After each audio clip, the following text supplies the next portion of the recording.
As-tu déjà ressenti que ton corps est encore là, mais que ton énergie semble être restée ailleurs? Je ne parle pas de l'âge que marque le calendrier. Je parle de cette fatigue silencieuse, de ce sentiment d'être vivant, mais sans l'étincelle d'autrefois. Maintenant, imagine ceci. Et si la jeunesse n'était pas quelque chose que l'on perd avec les années, mais quelque chose qui cesse simplement de circuler en toi? Il y a des milliers d'années, des sages d'Orient parlaient d'un point caché dans le corps, un petit portail capable d'éveiller l'énergie vitale qui semble s'être éteinte, un point si discret que des millions de personnes marchent dessus chaque jour sans le savoir. Aujourd'hui, tu vas le découvrir. Et à la fin de cette vidéo, je te montrerai comment l'activer pour que ta vitalité commence à revenir de l'intérieur. Pas d'une promesse extérieure, mais il y a quelque chose de curieux. Les anciens disaient que cette clé ne se révèle complètement qu'à celui qui écoute jusqu'à la fin. Si tu sens que ce message t'est parvenu pour une raison, écris dans les commentaires « Je suis prêt à me souvenir ». Et si en entendant ces mots, tu sens que quelque chose de profond bouge en toi, tu peux soutenir l'énergie de cet espace en envoyant un super chat. Pas comme un paiement, mais comme un geste conscient pour que cette sagesse continue d'atteindre plus d'âmes. Car parfois, soutenir fait aussi partie de l'éveil. Il y a plus de 3000 ans, dans les montagnes silencieuses du Tibet et dans les temples de pierre de la Chine ancienne, il existait des maîtres qui n'étudiaient pas la maladie. Ils étudiaient quelque chose de bien plus difficile à voir. Ils étudiaient l'origine de la vie elle-même. Ils passaient des décennies en contemplation profonde, observant le rythme du pouls, le mouvement de la respiration, la manière subtile dont l'état interne d'une personne transformait son corps au fil du temps. Ils n'avaient ni microscope, ni laboratoire.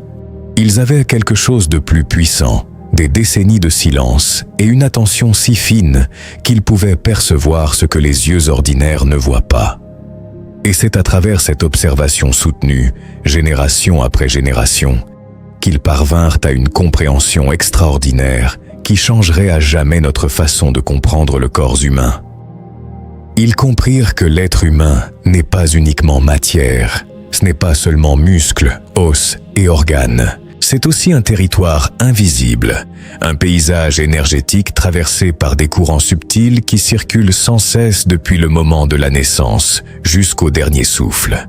Ces courants ont été appelés Chi dans la tradition chinoise, Prana dans la tradition védique de l'Inde, Ki dans le Japon ancien. Noms distincts pour désigner la même réalité, une force vivante, intelligente et ordonnatrice qui soutient tout ce qui existe. Cette force n'est ni métaphore, ni poésie.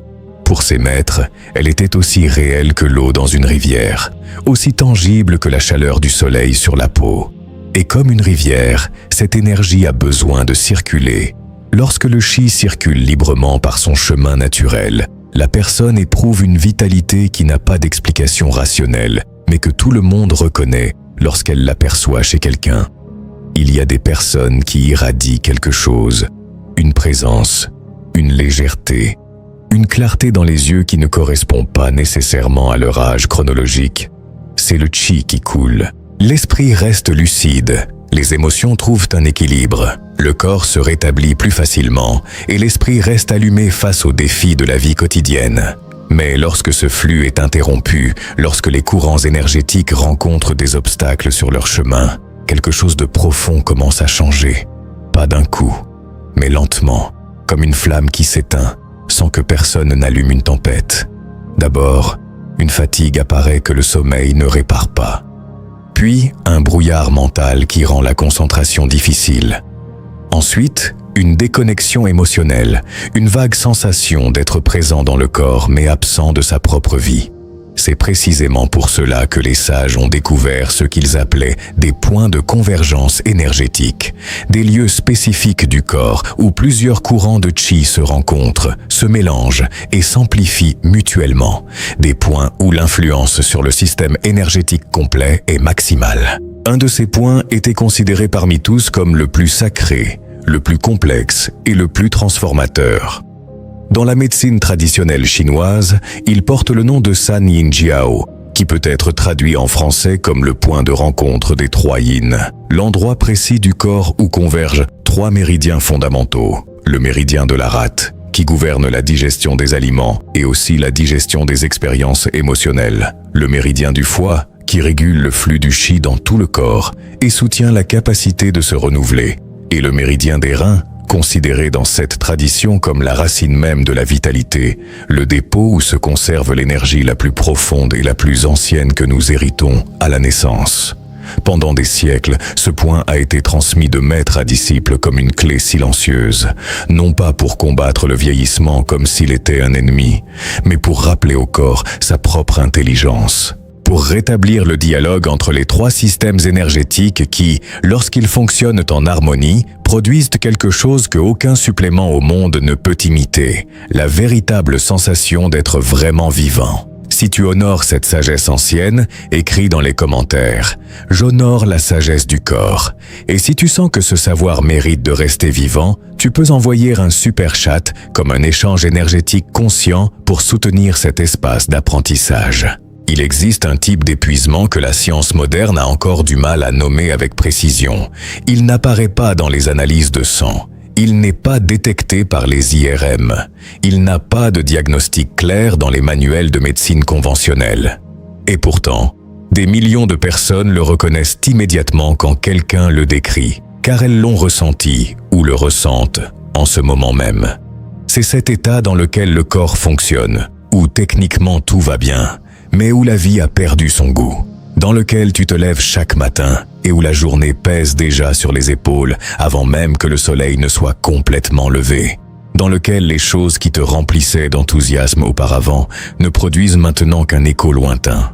Les maîtres de l'Antiquité connaissaient cet état avec une profondeur surprenante, et leur compréhension était radicalement différente de celle que propose la médecine moderne, car ils ne cherchaient pas le problème dans les tissus ni dans les organes. Ils cherchaient dans un domaine que la science contemporaine commence à peine à explorer, la relation entre les émotions non traitées et le flux de l'énergie vitale. Pour ces sages, chaque émotion avait un organe associé, un méridien qui la portait, et une manière spécifique d'affecter le chi lorsqu'elle n'était pas résolue. La peur, par exemple, n'était pas seulement une réponse psychologique. C'était une force qui, lorsqu'elle devenait chronique et silencieuse, commençait à drainer directement le méridien des reins, celui que la tradition chinoise considère comme le dépôt de l'énergie la plus profonde de l'être humain. Une peur qui n'est jamais nommée, qui se transforme en tension constante, en vigilance permanente, en cette sensation que quelque chose de mauvais peut se produire à tout moment. Cette peur lente vide la racine, l'inquiétude constante, cet esprit qui ne peut s'arrêter, qui passe en revue des scénarios encore et encore sans parvenir à aucune résolution, affectait selon ses maîtres le méridien de la rate et de l'estomac, affaiblissant le centre énergétique du corps et produisant une fatigue qui commence dans la pensée et finit par s'installer dans les os. La colère contenue, celle qui ne s'exprime pas parce qu'il n'y a pas d'espace sûr pour le faire, ou parce que la vie a appris que la montrer avait des conséquences, cette colère qui est gardée dans la poitrine et dans les épaules, bloquait le méridien du foie, interrompant la capacité naturelle du corps à renouveler son chi et à créer des espaces de soulagement interne. Et ainsi, émotion après émotion non résolue, le système énergétique du corps accumulait ce que les maîtres appelaient des nœuds ou des blocages, des endroits où le courant ralentissait, s'épaississait, perdait sa fluidité naturelle. Et quand suffisamment de nœuds s'accumulaient au point clé du système, le résultat était toujours le même. La personne commençait à se sentir vieille à l'intérieur bien avant de l'être à l'extérieur. Les sages exprimaient cette vérité par une phrase qui a été transmise pendant des siècles comme un principe fondamental. L'esprit vieillit avant le corps, et quand l'esprit s'épuise, le corps le reflète simplement avec le temps. C'est la raison pour laquelle il y a des personnes de 70 ans qui rayonnent une vitalité étonnante, et des personnes de 40 qui semblent avoir déjà renoncé à quelque chose d'essentiel. La différence ne réside pas dans les gènes ni dans la chance. Elle réside dans l'état du système énergétique. Elle dépend de si le chi circule ou s'il s'est stagné. Le point SP6, le San Yin Jiao, agit directement sur ces 3 méridiens qui portent le poids émotionnel le plus dense. En l'encourageant de manière appropriée, une ouverture se crée dans les points de blocage les plus fréquents, permettant à l'énergie émotionnelle accumulée de commencer à circuler à nouveau. Ce n'est pas une libération dramatique, ni instantanée. C'est plus semblable à la fonte douce d'une rivière en hiver, lente, graduelle, mais inévitable lorsque la pratique est maintenue avec constance et intention. Si ce message résonne en vous, écrivez « Mon énergie mérite équilibre ». Et si ces mots touchent quelque chose de réel en vous, vous pouvez soutenir cet espace avec un super chat comme un geste conscient de réciprocité énergétique. Il existe une croyance que la modernité a installée en nous de manière si profonde que nous ne la remettons presque plus en question. La croyance que pour améliorer quelque chose dans le corps, pour récupérer de l'énergie, pour se sentir mieux, il est nécessaire d'ajouter quelque chose de l'extérieur. Un supplément, un traitement, un protocole, une substance, comme si le corps était une machine défectueuse qui avait besoin de pièces de rechange importées de quelque part à l'extérieur. Cette vision a son utilité dans certains contextes médicaux, mais comme philosophie de vie, comme manière de se rapporter à son propre corps, elle produit quelque chose que les maîtres orientaux considéraient comme l'une des plus grandes tragédies possibles, la déconnexion de l'être humain de sa propre intelligence interne. Car le corps humain n'est pas une machine défectueuse, c'est un système vivant d'une complexité et d'une élégance qui nous surprend encore. Un système qui, pendant des millions d'années d'évolution, a développé des capacités d'autorégulation, de récupération et de régénération qui n'ont pas d'équivalent dans aucune technologie que nous avons créée. Les maîtres de la médecine traditionnelle chinoise le décrivaient avec une image qui reste puissante après des millénaires. À l'intérieur de chaque être humain existe une source d'eau cristalline. Pas une source qui se construit, ni qui s'installe. Une source qui a toujours été là, qui fait partie de la nature la plus profonde de l'être, qui est antérieure à toute maladie, antérieure à tout blocage, antérieure même aux premières années de vie. Cette source est le Jing, l'essence vitale la plus profonde que la tradition chinoise identifie avec l'énergie des reins. C'est la racine de toute vitalité, le combustible primordial dont dépend la qualité de chaque fonction du corps et de l'esprit. Le problème n'est pas que cette source disparaisse. Le problème est qu'avec le temps, avec le poids des expériences non résolues, avec des rythmes de vie qui ne respectent pas le repos, avec les tensions chroniques qui s'accumulent dans le système nerveux, cette source commence à se couvrir. Chaque nuit de sommeil interrompue dépose une pierre. Chaque cycle de stress qui ne trouve pas de soulagement réel en dépose une autre. Chaque émotion qui est gardée sans être traitée, chaque décision prise par peur plutôt que par discernement, chaque année vécue dans une tension constante ajoute des couches sur la source.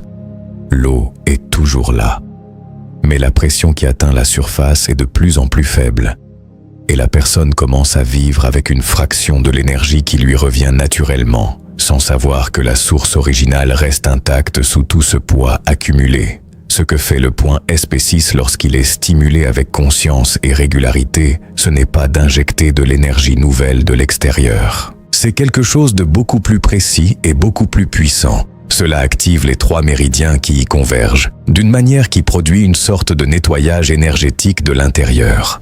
Le méridien des reins commence à retrouver sa capacité à faire circuler le Jing vers le haut, vers le cœur et l'esprit. Le méridien du foie reprend sa fonction de déplacer le qi stagné dans les endroits où il n'a pas circulé depuis longtemps. Le méridien de la rate retrouve son rôle de transformer et de distribuer l'énergie vers chaque recoin du système. Et quand les 3 travaillent en synchronie, quelque chose qui avait cessé de circuler commence à bouger à nouveau. Pas comme une explosion d'énergie artificielle, comme le retour naturel de quelque chose qui a toujours appartenu au corps et qui avait simplement perdu son chemin. La source n'a pas besoin d'être construite, elle a juste besoin d'être libérée. Et parfois, cette libération commence par quelque chose d'aussi simple que de porter l'attention sur un petit point de la jambe et de le maintenir là avec présence et intention. Si tu es prêt à retrouver cette connexion, écris « La jeunesse vit en moi ». Et si tu ressens de la gratitude pour cet enseignement, tu peux soutenir ce canal en envoyant un super chat, aidant ainsi cette sagesse à continuer de s'étendre. Ce que tu vas faire maintenant ne nécessite aucune connaissance préalable ni aucune préparation spéciale. Cela ne nécessite pas d'espace sacré, de vêtements particuliers, ni d'instruments externes. Cela nécessite uniquement ce que tu as en ce moment, ton corps, ta respiration et ton attention. Trouve un endroit où tu peux être sans interruption pendant au moins 10 minutes. Cela peut être ton fauteuil préféré, ton lit ou même le sol, si tu préfères sentir cette connexion avec la terre. Assieds-toi dans une posture qui te soit confortable, sans rigidité, avec le dos raisonnablement droit pour que le flux d'énergie le long de la colonne ne rencontre pas d'obstacles inutiles. Maintenant, observe ta jambe gauche. Avec ta main droite, localise l'os qui dépasse à la partie la plus interne de ta cheville, cette protubérance osseuse que tu peux sentir clairement avec le bout des doigts. Une fois que tu l'as identifié, place le bord de ton petit doigt sur cet os, les doigts pointant vers le haut le long du mollet, le point où arrive ton index, juste derrière le bord postérieur du tibia, et le San Yin Jiao, le SP6. Il est courant de trouver là une légère sensibilité, une petite différence de texture dans le tissu, parfois même une subtile perception de chaleur avant de le toucher. Ce sont des signes que le système énergétique de cette zone est actif et réagit. Avant d'appliquer la pression, arrête-toi un moment. C'est une étape que la plupart des gens omettent et qui fait une énorme différence dans la qualité de la pratique. Prends 3 respirations profondes et complètes. À l'inhalation, imagine que tu rassembles ton attention dispersée de tous les endroits où elle est restée piégée tout au long de la journée.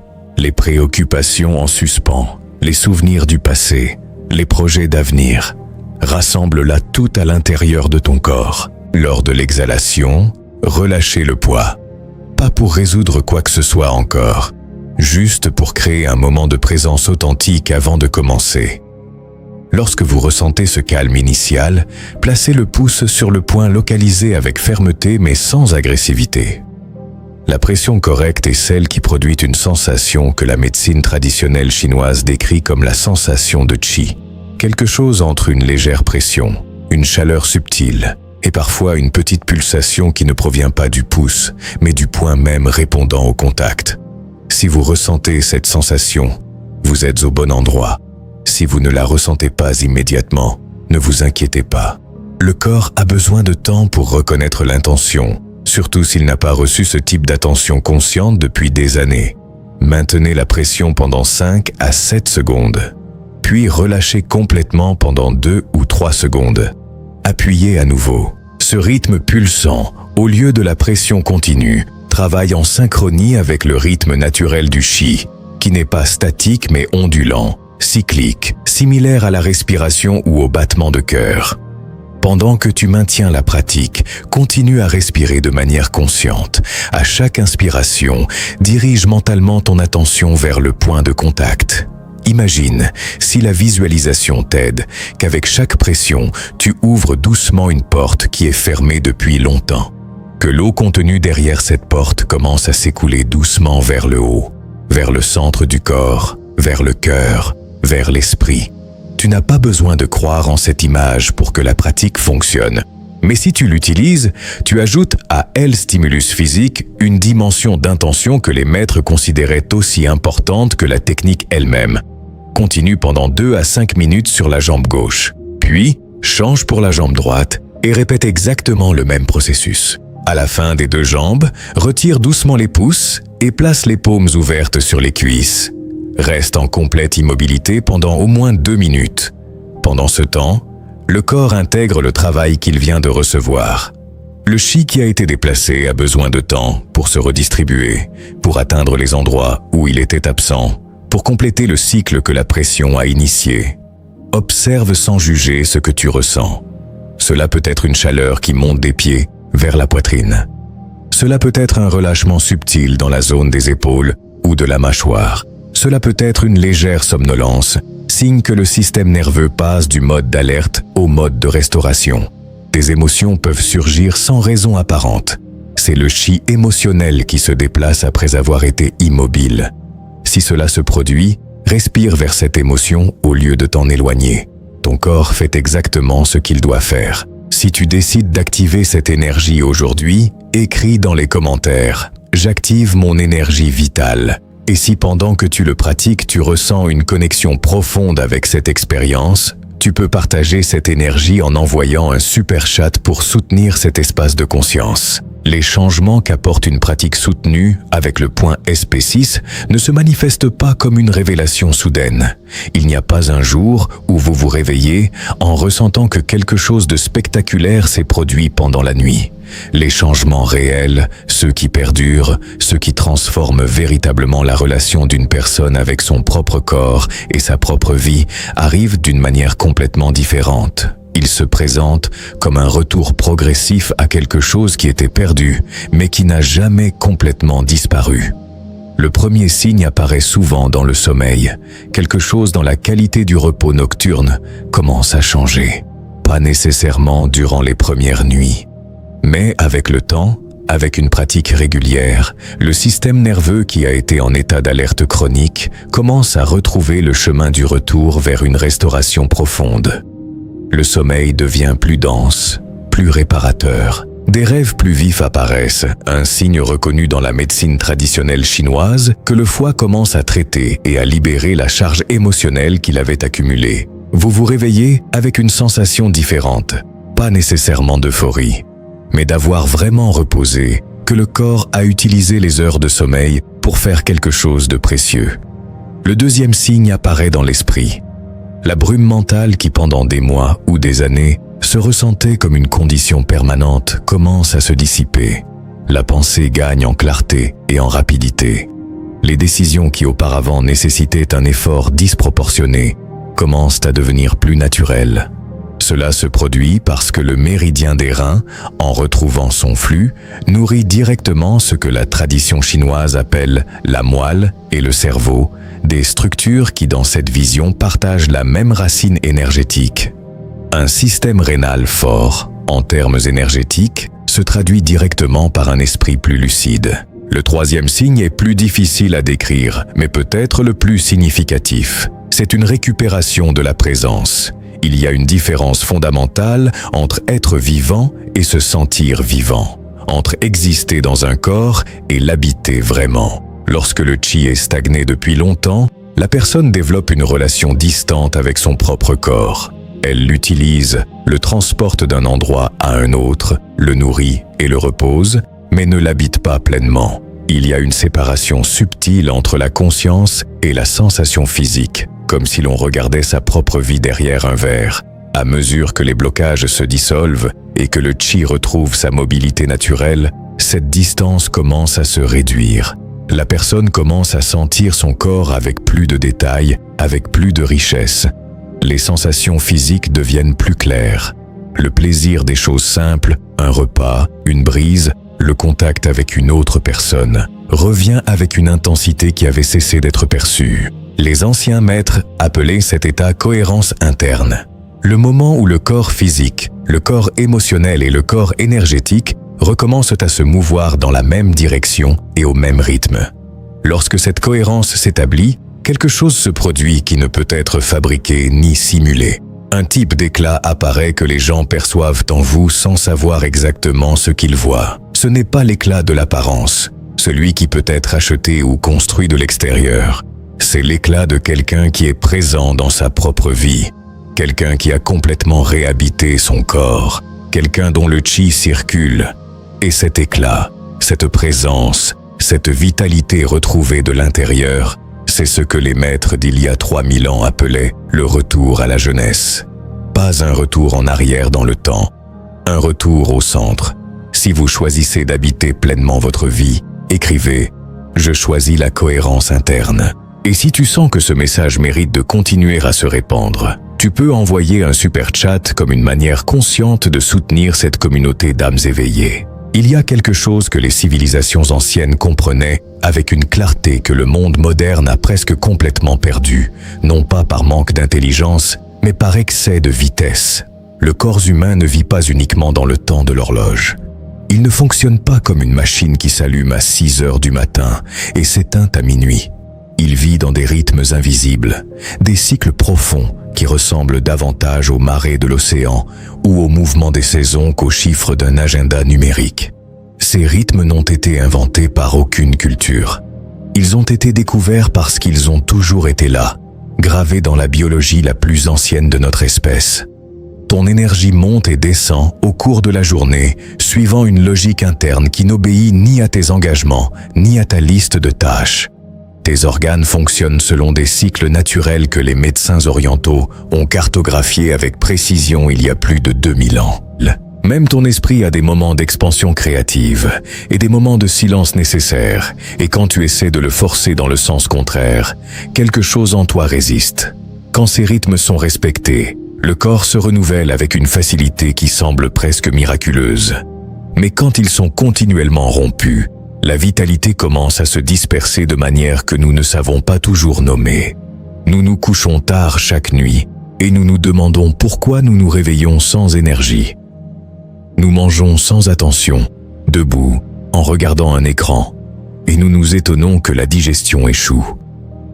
Nous pensons sans relâche, sautant d'inquiétude en inquiétude, et nous sommes surpris que l'esprit s'embrouille. Tout cela crée un désordre interne qui n'apparaît dans aucune analyse clinique, mais que le corps ressent comme une dissonance constante. C'est comme si un orchestre de 100 musiciens perdait son chef d'orchestre. Chaque instrument continue de jouer avec habileté, chaque section fait son travail, mais sans un centre qui les unifie, la musique cesse d'être de la musique et devient du bruit. C'est ce qui se passe lorsque nous vivons déconnectés de nos rythmes naturels. Le corps continue de fonctionner, mais l'harmonie disparaît. Dans la tradition de la médecine orientale, le point SP6, connu sous le nom de Sanyin Jiao, ou le point de réunion des 3 yin, a une relation profonde avec cet ordre naturel. Il n'a pas été choisi au hasard. Ce point est l'endroit où convergent 3 des méridiens les plus importants du système énergétique féminin et masculin. Le méridien de la rate, celui du foie et celui des reins. Chacun de ces méridiens a une responsabilité distincte dans l'équilibre interne. Et lorsque les 3 se rencontrent à ce point, une sorte de nœud régulateur de grande puissance est créé. Dans la tradition orientale, le SP6 agit comme un synchroniseur du rythme interne. Il n'oblige pas le corps à faire quelque chose qu'il ne veut pas. Il n'introduit pas une énergie artificielle. Il rappelle simplement au système comment revenir à son propre rythme, comme lorsque quelqu'un qui a perdu le pas dans une danse réécoute le rythme et recommence naturellement à bouger avec lui. Lorsque vous stimulez ce point de manière constante et consciente, le système énergétique commence à se réorganiser de l'intérieur. Le sommeil s'ajuste, non pas parce que vous prenez quelque chose, mais parce que le corps retrouve sa capacité naturelle à entrer en repos profond au bon moment. La digestion s'améliore, non pas parce que vous avez changé votre alimentation, mais parce que les organes reprennent leur conversation interne. L'esprit devient plus clair, non pas parce que vous avez ajouté des informations, mais parce que vous avez retiré le bruit qui le saturait. Et tout cela se produit parce que votre corps se souvient de quelque chose qu'il n'a jamais complètement oublié. Son propre rythme naturel, son battement le plus ancien, sa manière originale d'être en vie. Il existe une croyance très répandue qui considère la fatigue comme un problème de quantité, comme s'il suffisait d'additionner des heures de sommeil ou de prendre plus de vitamines pour la résoudre. Mais le corps humain ne parle pas le langage des quantités. Il parle le langage des significations. Et quand la fatigue apparaît, surtout cette fatigue profonde qui ne disparaît pas après avoir dormi, cet épuisement qui est là même le matin, ce que le corps fait, c'est envoyer un message codé qui mérite d'être déchiffré avant d'être supprimé. Parfois, ce message dit que quelque chose dans ton rythme de vie est désordonné, que tu donnes trop de temps sans recevoir, que tu fais sans être, que tu bouges sans jamais t'arrêter pour sentir dans quelle direction tu vas. D'autres fois, la fatigue est le signe que l'esprit a travaillé dans un état d'alerte soutenu si longtemps qu'il ne sait plus comment s'éteindre, comme un moteur que quelqu'un a oublié de débrancher et qui continue de tourner à vide en consommant du carburant sans rien produire. Et souvent, les plus difficiles à reconnaître, la fatigue est un signe de l'âme, un avertissement que la vie que tu vis et la vie que tu sens que tu devrais vivre ont pris des chemins différents. Et cet abîme intérieur consomme une énergie silencieuse que aucune analyse ne peut mesurer. La médecine traditionnelle chinoise a observé cela avec une précision étonnante. Pour les médecins taoïstes, l'épuisement chronique n'était pas simplement un déficit d'énergie physique. C'était le signe que le Jing, l'essence vitale la plus profonde de l'organisme, était consommée à un rythme supérieur à celui auquel elle pouvait être reconstituée. Le Jing est comme le capital original du corps, la réserve la plus ancienne et la plus précieuse que nous héritons à la naissance, et qui devrait être dépensée avec sagesse tout au long de la vie. Lorsque cette réserve est drainée rapidement par le stress soutenu, l'insomnie chronique, le surmenage mental ou émotionnel, le corps commence à envoyer des signaux de plus en plus urgents. D'abord, c'est la fatigue. Ensuite, c'est le manque de concentration. Puis vient ce sentiment de vide qui n'a pas de nom clair. Tout cela, c'est le corps qui parle son langage le plus honnête. Le point SP6 est l'une des portes les plus directes pour initier le processus de restauration de cette essence. Lorsque vous l'activez avec une pression soutenue et consciente, vous envoyez un message concret au système nerveux autonome. Ce système qui régule tout ce qui se passe dans votre corps sans que vous y pensiez consciemment. La respiration, le rythme cardiaque, la digestion, la réponse au stress. On lui dit, sans mots mais avec une précision que le corps comprend parfaitement, que le danger est passé, qu'il peut baisser sa garde, que le mode d'alerte n'est plus nécessaire.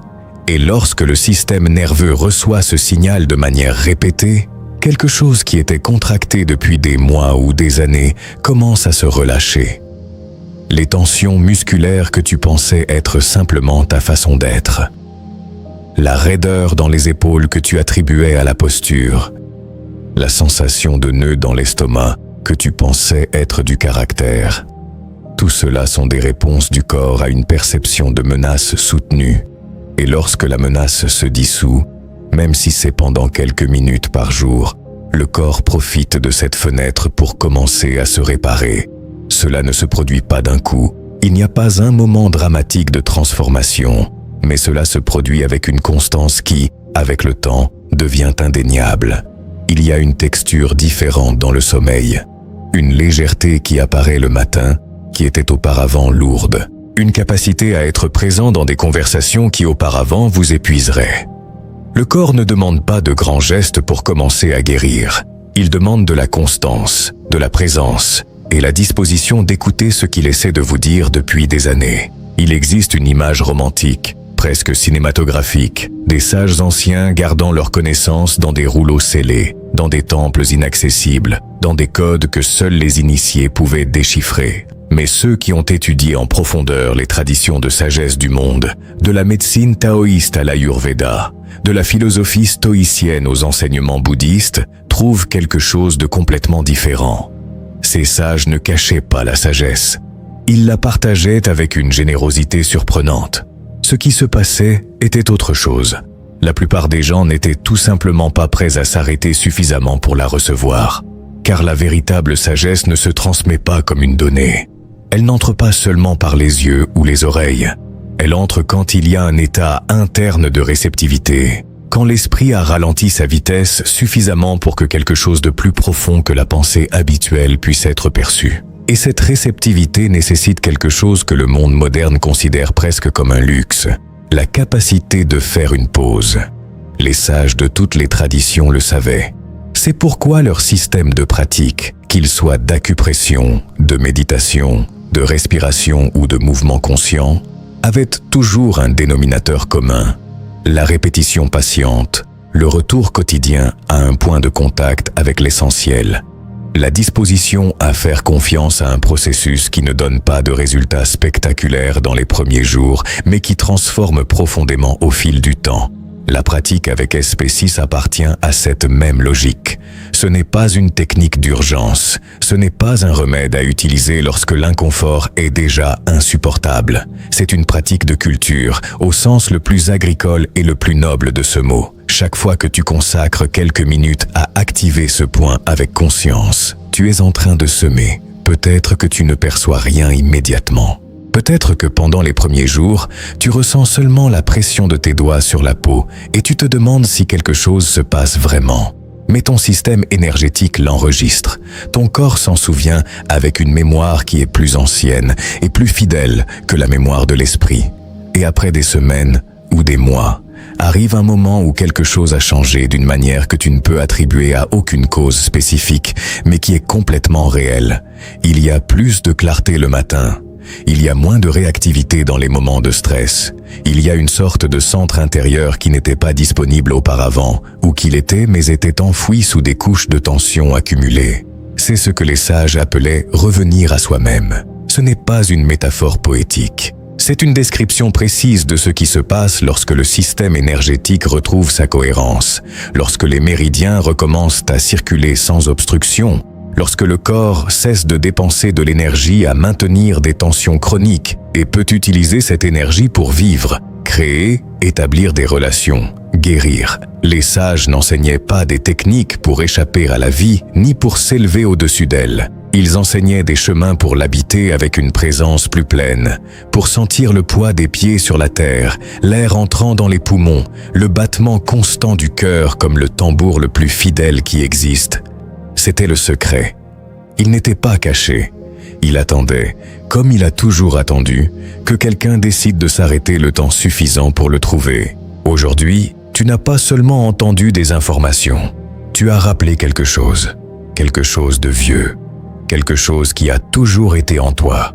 Pendant longtemps, on nous a fait croire que la jeunesse était quelque chose qui se perdait inévitablement avec les années. Que la vitalité était un privilège des premiers chapitres de la vie. Qu'ensuite, il ne restait plus qu'à s'adapter à l'usure. Mais les traditions les plus anciennes du monde ont toujours enseigné quelque chose de différent. La vie ne disparaît pas. La vie se bloque ou se libère. Lorsque le flux interne est interrompu, la fatigue, la confusion, la sensation de déconnexion apparaissent. Mais lorsque ce flux se rouvre, quelque chose de profond commence à se réveiller à nouveau. Ce n'est pas de la magie, ce n'est pas une promesse rapide, c'est un retour à ton propre centre. Le point SP6 n'est qu'une petite porte sur la carte du corps. Mais derrière cette porte se trouve quelque chose de bien plus grand. La capacité naturelle de ton organisme à rétablir l'équilibre. Chaque fois que vous consacrez quelques minutes à ce rituel, vous envoyez un message silencieux à votre corps. Vous lui dites « Je suis là, je t'écoute, je veux retrouver ma vie ». Et lorsque ce message se répète avec constance, quelque chose commence à changer. Pas de manière dramatique, de manière réelle. Votre repos devient plus profond, votre esprit retrouve de la clarté. Vos émotions trouvent un cours plus calme, et peu à peu, quelque chose apparaît que vous pensiez peut-être avoir perdu, la sensation d'être véritablement vivant. Parce que la véritable jeunesse n'a jamais été une question d'âge. C'est une qualité de présence. C'est cette lueur tranquille qui apparaît lorsque votre énergie recommence à circuler sans obstacle. Les sages le savaient. C'est pourquoi ils ne cherchaient pas à lutter contre le temps. Ils cherchaient quelque chose de plus sage. Vivre en harmonie avec la vie qui était déjà en eux. Ce canal existe exactement pour cela. Pour les personnes qui sentent que le corps est plus qu'un mécanisme. Pour ceux qui pressentent que la santé, l'énergie et la conscience sont profondément connectés. Pour les âmes qui savent que le savoir ancien a encore beaucoup à nous enseigner. Si tu sens que ce type de sagesse résonne en toi, abonne-toi. Ici, nous continuons à explorer ensemble des pratiques, des enseignements et des rappels qui aident à éveiller ce qui vit déjà en nous. Et avant de partir, laisse dans les commentaires cette phrase comme une intention pour ton propre chemin. Je retourne à mon centre. Si ce message a touché quelque chose de profond en toi et que tu souhaites soutenir l'énergie de cet espace pour qu'elle continue de croître et d'atteindre plus de personnes, tu peux également soutenir la chaîne par Super Chat, comme un geste conscient de gratitude et d'expansion. Car quand un enseignement est partagé et qu'une communauté le soutient, cette énergie se multiplie. Et souviens-toi toujours de cette vérité simple mais puissante. Rajeunir n'est pas reculer dans le temps, c'est revenir au centre. Nous nous retrouverons à nouveau dans le prochain réveil.